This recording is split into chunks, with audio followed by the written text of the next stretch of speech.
The final day of the Champions League phase is over.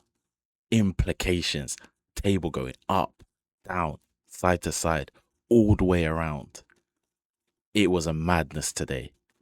I wish I could talk about every game, but I can't. I can only talk about two games that I focused on, which is Chelsea versus Napoli and Newcastle versus PSG.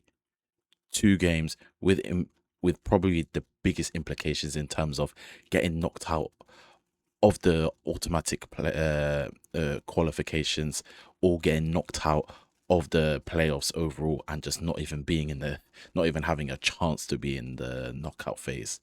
But I'm gonna begin with Chelsea versus Napoli, probably the one with the biggest implications in terms of Chelsea needing to get through to the automatic phase, but more importantly, Napoli, if they lost, they're out of it. They're completely out of it. They're out of the playoffs, basically. And take a look at this. They did. They've lost. Chelsea 3, Napoli 2. Bit of a weird game. I think it was a bit harsh on Napoli. I think Napoli deserved that game because I'll be so real. Chelsea stunk. Chelsea stunk the whole game, and it took one man to save them. Started off first couple minutes doing well. They got a free kick, and then it hit the wall. One of the Napoli players hit his hand. I think it was a bit harsh, and then the ref gave a penalty.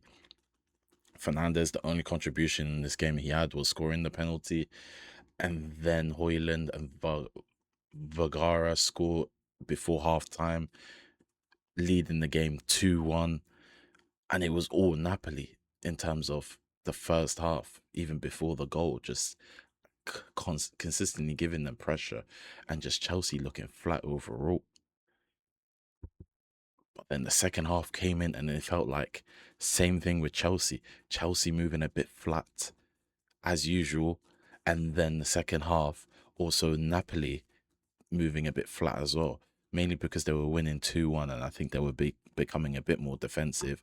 But the problem is you then got a Joao Pedro who, oh my God, two important goals, but that first goal he scored, just got the ball from the middle, turned, dribbled a bit, smacked it with his left foot, top left corner, banger, banger. And then the second goal, through ball from Cole Palmer, slotted it bottom left corner, striker esque. This is what I mean. This is what Joao Pedro should be doing consistently every game. You were signed along with Estevao, and then Cole Palmer, obviously 2 seasons ago, got signed. You three are meant to be the guys, the superstars that just win games in attack. Yeah, Cole Palmer's got the injuries. Yeah, Estevao just isn't getting full 90 minutes, and he still didn't get full 90 minutes today. It's ridiculous. And then you got Joao Pedro, who seems to rely too much on Cole Palmer instead of just, you know, doing things yourself, working with the team that you have. You were bought for a lot of money last season before the Club World Cup. You did your thing in the Club World Cup. You have high expectations. You have to basically live up to it. This is your chance. This is your big break, your big team. You've been with Watford, you've done well. You've been with Brighton, you've done decent. Now it's your big chance. Chelsea Football Club, Champions League football, supposedly meant to be competing for Premier League titles. This is your chance, and I feel like this season he's in the Premier League and in the Champions League been inconsistent, but as of recent, his form has picked up again. And look at him, scored a goal over the weekend and then banged in two important goals. He basically won them the game. He was their best player because, honestly, the rest of the team were just flat, completely flat. Cucurella, ever since I feel like Cucurella, ever since Rossini's come in, he's been poor. He got cooked so many times by Vergara and Spinazzola, mainly Vergara, just cooking him on the right wing. He struggled tonight.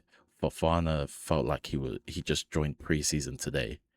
He looked like a first day from first preseason game of the season, looking off it, two paces off it. I do not understand why Reece James is playing centre back. Gusto playing right back.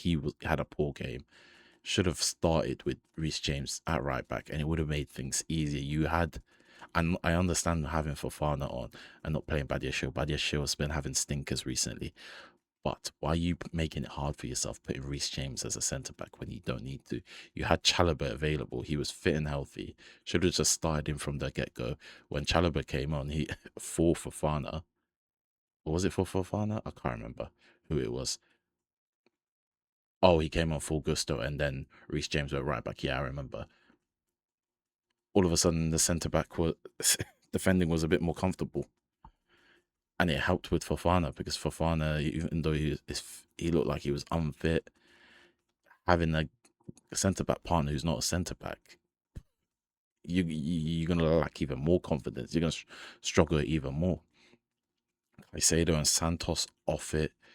I don't think even Estefao was playing that well, but I still think he should have played 90 minutes. It's one of those games where this guy's supposed to be a superstar or superstar potential.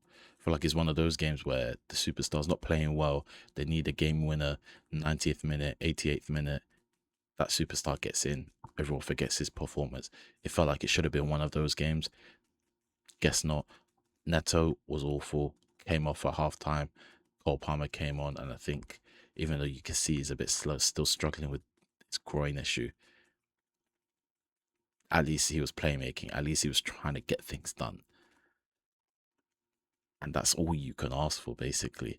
And then Rosinha brought on Gittins and then took off Esteval for Garnacho instead of, okay, yeah, maybe take off, if you are going to take off Esteval, why didn't you put on Garnacho instead first before you took off Gittins? I don't even know who Gittins came on for. But then that was awkward because when Joao Pedro scored the winner, Gittins came on. What? When did he come on? Let me see. Came on the 59th minute, subbed off at the 90th. Dark. Dark. He played 20 minutes. That is so deep. Came on for Benoit Badiashile, and you know what? I'm not even gonna hold you. Rosinha did the right decision. It's harsh. It's so peak, but they needed to see out the game, and they needed an extra defender to see out the game. So I hear it. It's good coaching. It's good man management. He would just have to chat to Gittins and speak to him on the side, put an arm around him, say it's not that deep. We needed the win. We needed the automatic qualification, and then yeah, hopefully Gittins' confidence is not too short, but you know what? He shouldn't even come on in the first place. Should have been Garnacho only because, and that's it. And then held off of the extra substitution. But anyways, hindsight's 2020. Also, I found it weird that when Garnacho and Gittins were both on, which was a weird thing as well, they should never be on the same pitch together. They're two like wide wingers, like byline wingers. Why were they both playing left wing? And then you also got Cucurella, who's supposed to be the guy that overlaps. It was too chaotic, too imbalanced. So luckily he did come off the pitch because it was getting a bit too awkward there. And also they needed an extra defender. Also Garnacho almost bozo moment, lost the ball, gave it away. Lukaku nearly scored. Chelsea fans would have lost their minds. I was watching the shootout. Shout out to them. Eunice, Talks Football, George Benson. Was watching them and they almost crashed out. They were saying if Lukaku scores, they're gonna lose their mind. And I know how they feel about Lukaku, Chelsea, that situation. But yeah, but the next game with big implications. PSG, Paris Saint-Germain versus Newcastle, 1-1. Both teams should be disappointed with themselves, but PSG especially, they've done it again. They've done it again where they're going to be in the playoffs and then they might start cooking. This season, they've been a bit, I wouldn't say inconsistent. They're still getting results, but you can see in their performances, like there's some games where they've lost. I think even in the league, they're not really as dominant. And I think it's just the fatigue. I've heard the commentator saying how many games these guys have played. They've played I've forgotten how many games they've played and what the commentator said, but they've played a ridiculous amount of games since last season. Their legs are finished. I think they're taking it slow, and then second half of the season, once Champions League comes back with the knockout stages, they're gonna start cooking a bit more. They're gonna start cooking a bit more and start upping the ante, start coming off first gear, second gear, and in the league as well. Because if they lose the league, it's a bit shameful because the league ain't that strong. Even though Liga is getting it. Liga is a bit more competitive this season and last season, but mainly this season especially. But first half, PSG were all over Newcastle. They were suffocating them. I did not see a single. Actually, I saw one shot in the Newcastle game during the first half. I think it was a Lewis Miley shot, but they were suffocating. And let me not forget about that penalty that Dembele missed. Soft ass penalty. If he scored that, they would have been through. Automatic. That's the fine margins in football, fine margins in Champions League in general. But he hit firm enough, but it risen, but it didn't rise high enough. So it was kind of high enough, the perfect height for a keeper to dive and save for. It was too easy for him. Fumbled that, but then not too long after, Vitinha scored, assisted by Kvaratskhelia. And yeah, the whole first half just been on Newcastle. And shout out to Nick Pope, saved them. Cat-like reflexes all of the game, but mainly that first half, especially with the save as well. He saved their asses. They they probably wish they won and all, but this is what happens when you don't. When you struggled in Champions League, didn't win the games you were meant to be winning earlier on. You could have been comfortably through, but that Nick Pope saved their blushes from things getting even worse. But also on PSG's end, they should have been a bit more clinical. Should have been way more clinical. They had so many chances through and they didn't take it. And then second half, same thing, PSG having chances, but this time Newcastle were having chances. This time Newcastle woke up, started playing football a bit more, started doing things a bit more. Instead of just like letting PSG suffocate them, they actually, you know, fought back basically. And then I realized Guimaraes injured, not there. Joe Linton not there. I don't know if he was injured or not. Let me check. Yeah, he's injured. So it was kind of those two physical players in the midfield. They basically were missing. You got Jacob Ramsey in the midfield, and it was like a 3-4-3. Jacob Ramsey and Tonali two-man midfield struggled there. This is why they were suffocating. No wonder they were suffocating. If they had Joe Linton and Guimaraes, it would have been a bit different game. They wouldn't have suffocated that much. They would have been a bit more, well, not even a bit more, way more physical. So it was a completely different midfield and it threw them off a bit and they struggled a bit. The one thing I'm a bit confused about is why the hell, when this is a must-win Champions League game, are you playing Willock and Alanga? Why have you started those two? Shout, fair enough, Willock scored the goal, but Alanga's been out of form. Willock isn't an out-and-out winger. You have Anthony Gordon and Harvey Barnes. Okay, Anthony Gordon's not been that great, but still he is a talented winger. He's still got something. Or at least start you and whistle something. But at least Harvey Barnes should be here. That didn't make any sense. I think it handicapped them, and considering they've already been handicapped with the two big midfielders gone in, Joe Linton and Guimaraes, I think that was a wrong decision. I think it handicapped themselves and denied them a potential win. This was Harvey Barnes. He's been so good this season, way better than Andy Gordon. So, and just being so clutch, complete clutch player, not only in the Premier League, but in the Champions League also. So I think that was a big, big fumble by Eddie Howe. I really do think that. But yeah, that's what happens now. Decisions, decisions, decisions equals consequences. Consequence is in a good way, consequences in a bad way. Seems like it's a consequence in the bad way for Eddie Howe and Newcastle, and consequences in a bad way for Dembele's miss and giving bad consequences to PSG, which means both of them have dropped down and are in the. I've now have to play an extra game in the playoffs. Unnecessary game. PSG can't afford it because they're just knackered. They've now lost Kvaratskhelia. He's injured. He rolled his ankle. Similar, looks like a similar situation to what happened with Hakimi with his ankle injury. Hakimi a couple times did some sprints, did well, but then you could tell his fitness is off. I think Zaire Emery was really good. Really, really good.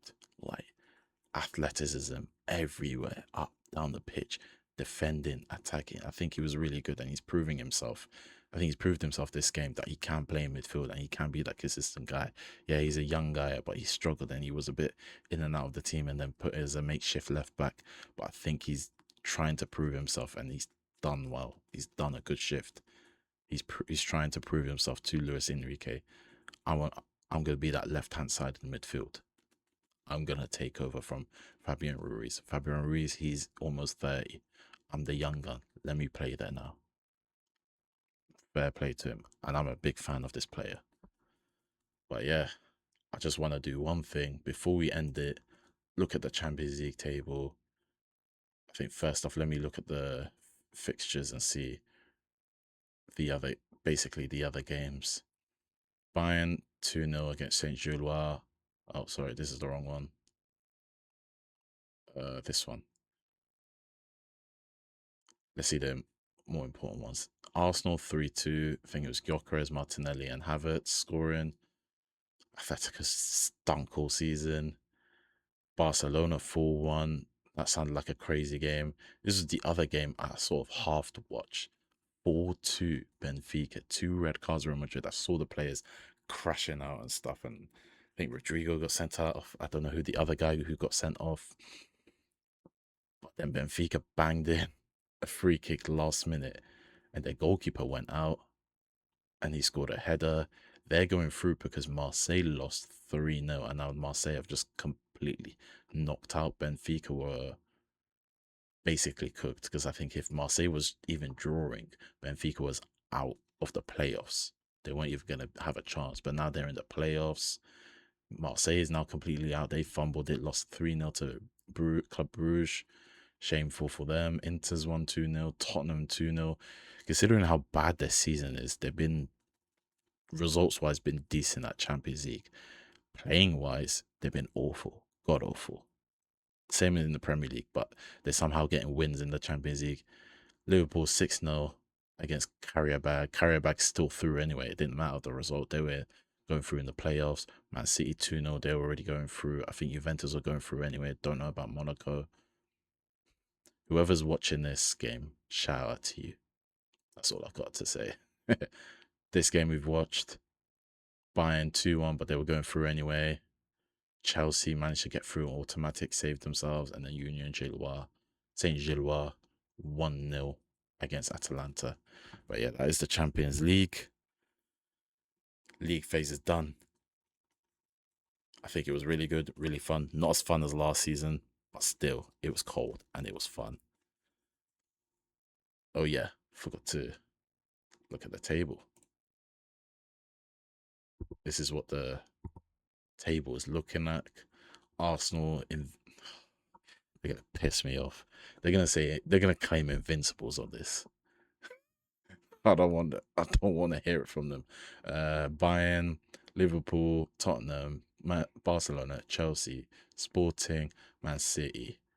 That's the top 8 automatically going through. Man City scraping it in, considering that shameful loss last week against Bodo Glimt. Then the playoffs, Real Madrid, Inter, PSG, Newcastle, Juve, Atletico. Damn, Atletico's been really bad and they still got through. Atalanta, Bayern, Leverkusen, Borussia Dortmund, Olympiacos, Club Bruges, Galatasaray, Monaco, Karabag. Sorry about that. Bodo Glimt and Benfica.